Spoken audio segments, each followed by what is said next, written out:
औज़ुबिल्लाहिमिनश्शैतानिर्रजीम बिस्मिल्लाहिर्रहमानिर्रहीम। Dear students, आज हम नेक्स्ट टॉपिक जो है वो पढ़ेंगे, जो है अफादा। किसी शय की वो खूबी, वस्फ़ या खसूसियत जो किसी हाजत की तस्कीन का बाइस बने। ठीक है, किसी भी शय में ऐसी खसूसियत जो किसी भी हाजत की तस्कीन का बाइस बने, अफादा कहलाती है। ठीक है, हमारी बहुत सारी हाजात हैं, जैसे कि खाने पीने की हाजत है, जैसे कि लिखने की हाजत है।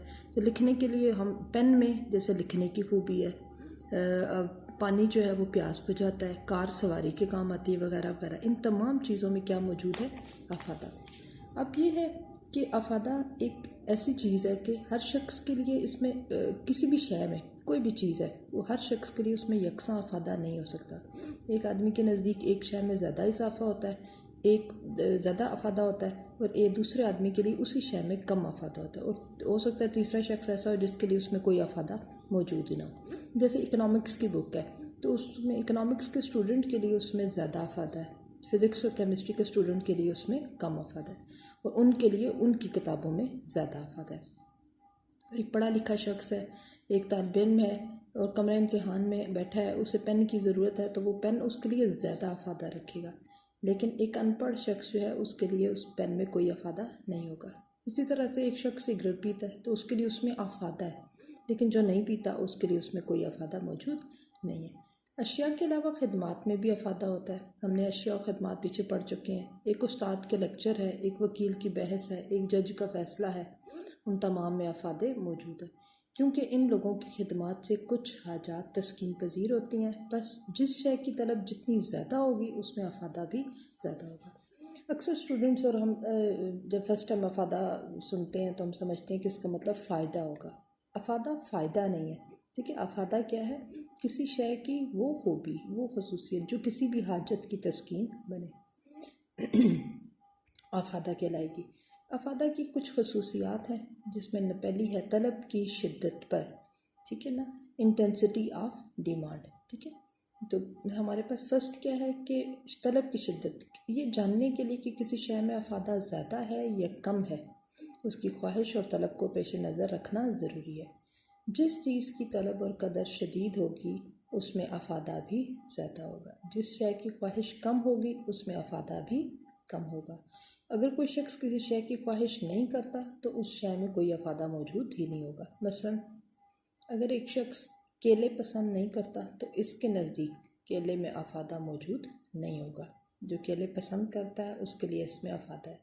एक मुआशियात के तालिब इल्म के लिए मुआशियात की किताब में अफादा है, जबकि ये किताब एक अनपढ़ के लिए किसी काम की नहीं है, उसमें उसके लिए कोई अफादा नहीं है। नंबर 2 पर शय के इस्तेमाल पर चेंज इन फॉर्म। अगर किसी शय की शक्ल तब्दील कर दी जाए तो उसका अफादा बदल जाता है। मसलन अगर लकड़ी से हम दरवाज़ा बनाने, बस की बॉडी बनाने, रेल के डब्बे बनाने, तो लकड़ी का अफादा बढ़ जाएगा। लेकिन जब इसी तरह से मिट्टी से अगर हम ईंटें बना लें तो फिर उसका अफादा भी बढ़ जाएगा। नंबर 3 पर जो है वो हमारे पास क्या है कि शक्ल बदलने पर हम लोग शय के इस्तेमाल पर, सॉरी मैं बताती हूँ आपको, शय के इस्तेमाल पर, यूज़ ऑफ गुड। बाद अशिया एक से ज़ायद इस्तेमाल में आती हैं। इनका एक इस्तेमाल में अफादा ज़्यादा होता है, जबकि दूसरे में कम अफादा होता है। मसलन लकड़ी को जलाएं तो कम अफादा होगा, अगर इसका फर्नीचर बनाएं तो ज़्यादा अफादा होगा। इसी तरह से कोयले को जलाया जाए तो कम अफादा होगा, और भाप की तैयारी के लिए सनती इस्तेमाल में लाया जाए तो अफादा बढ़ जाएगा। वक्त नंबर 4, वक्त और मौसम के बदलने पर, change in the weather and time. ठीक है, वक्त और मौसम की तब्दीली भी जो है वो भी यूटिलिटी पर या अफादे पर असरअंदाज होती है। गर्मी में ठंडे मशरूबात, बिजली के पंखे, एयर कंडीशंस का अफादा बढ़ जाता है, जबकि सर्दियों में नशा की अफादियत कम हो जाती है। इसी तरह से मौसम सरमा में गर्म कपड़े, कहवा, चाय की अफादियत मौसम गर्मा के मुकाबले में ज़्यादा होती है।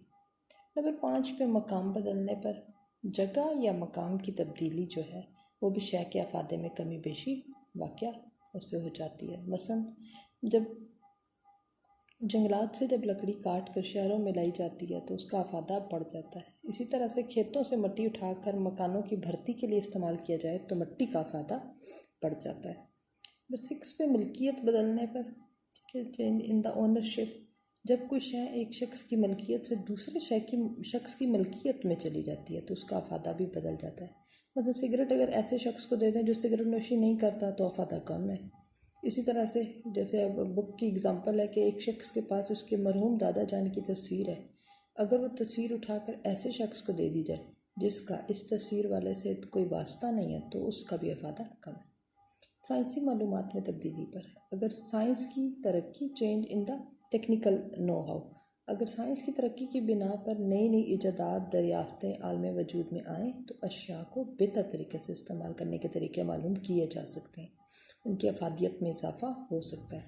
मिसाल के तौर पर इस ज़माने में फ़ौलाद से जो जदीद मशीनें औलात और औजार तैयार किए जाते हैं उनकी अफादियत फ़ौलाद के पुराने इस्तेमाल के मुकाबले में ज़्यादा है। लास्ट पर अफादा और फ़ायदा मंदी, ठीक है, यूटिलिटी एंड यूज़फुलनेस। बाज़ लोग अफादे को फ़ायदा मंदी समझते हैं, ये गलत है। इसके लिए ज़रूरी है कि इसके लिए ज़रूरी नहीं होता जो चीज़ अफादा रखती है वो फ़ायदा मंद भी हो। इस दुनिया में कई अशिया ऐसी हैं जिनमें अफादा तो मौजूद है लेकिन वो लोगों की सेहत और अखलाक पर अच्छा असर नहीं डालती और नुकसानदेह होती है, ठीक है। इसलिए फ़ायदा अलग चीज़ है और अफादा अलग चीज़ है। नेक्स्ट जो टॉपिक है ये शॉर्ट क्वेश्चन आंसर्स के लिए इंपॉर्टेंट है, अफादा और कामयाबी, ठीक है। इंसानी हाजात के लिए जिन अशिया खदमात की ज़रूरत होती है उनमें अफादा मौजूद होता है। अफादे को हम देख चुके हैं, किसी शय की वो खूबी या खसूसियत जो किसी हाजत की तस्कीन करे। और अफादा जिन अशिया से हासिल होता है उनको हासिल करने के लिए इंसान को माशी सरगर्मी का हिस्सा बनना पड़ता है। हम पहले भी पढ़ चुके हैं, माशी हाजात कीमत अदा करनी पड़ती है। वो अशिया जो तलब के मुकाबले में कम होने की वजह से कामयाब हैं उन्हें कीमतन हासिल करना पड़ता है। कामयाबी का मतलब ये नहीं है कि ऐसी अशिया मिकदार या तादाद में कम है, ये कामयाबी है। कामयाबी का मतलब है कम होना, बल्कि ये इंसानी हाजात के तनासब से कम है। मसलन दुनिया में कहते हैं अरबों टन गंदम पैदा होती है लेकिन क्या तलब के मुकाबले में कम है। दूसरी तरफ गंदे अगर अंडे हों, गली सड़ी सब्जियाँ हैं, मिकदार में कम भी हों तो उनका कोई अफादा नहीं होगा, लिहाजा हम उन्हें कामयाब नहीं कहेंगे, ना ही उन्हें तलब किया जाएगा। किसी शय को दौलत करार देने के लिए उसमें अफादे का पाया जाना ज़रूरी है, दूसरी तरफ कामयाबी भी इसके लिए लाजमी शर्त है, ठीक है। तो क्या है जो कि अफादा और कामयाबी का आपस में गहरा ताल्लुक है। जिस शय में जो भी शय कामयाब है उसमें अफादा मौजूद है, जो शय कामयाब नहीं है उसमें अफादा भी मौजूद नहीं है। लास्ट टॉपिक इसमें अफादे में हमारे पास जो यहाँ पर है शॉर्ट क्वेश्चन आंसर्स के लिए इम्पोर्टेंट है अफादा और आमदनी। हर आमदनी और अफादे का क्या ताल्लुक है, जैसे हम एग्जांपल लें अमीर और गरीब। अमीर जो है वो आमदन को बेदरे खर्च करता है, गरीब शख्स जो है वो आमदन को सोच समझ के खर्च करता है। इसलिए हम कहते हैं कि अमीर के लिए की आमदनी ज़्यादा हो जाने की वजह से उसका अफादा उसके लिए कम है, गरीब की आमदनी कम है इसलिए उसका अफादा उस आमदन में ज़्यादा है। तो आमदनी और अफादे का ये ताल्लुक है। इसमें आप अफादे की डेफिनेशन लिखेंगे और आमदनी के साथ ताल्लुक लिखेंगे। अफादा और आमदनी क्या है, जिस शख्स की आमदन ज़्यादा है उसमें अफादा कम है, जिस शख्स की आमदन कम है उसमें अफादा ज़्यादा है। नेक्स्ट टॉपिक माशियात की तारीफ।